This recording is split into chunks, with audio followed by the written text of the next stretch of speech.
লাইভটাকে লাইভ করো।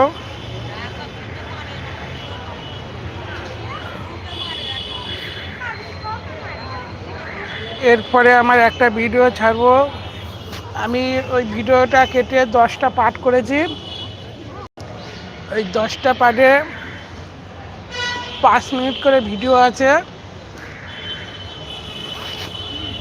ওই 10টা পার্টের ভিডিও সকল বন্ধুরা দেখবাম এবং সকল বন্ধুদের আশা করি ওই 10টা ভিডিও ভালো লাগবে।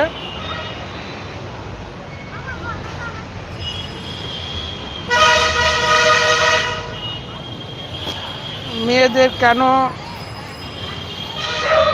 ডিভোর্স হয়, মেয়ের ফ্যামিলি কেমন থাকলে ডিভোর্স হয়, এবং এখন বিবাহিত ছেলেদের জীবন কেন নরক হচ্ছে, এই নিয়ে ভিডিও করা আছে।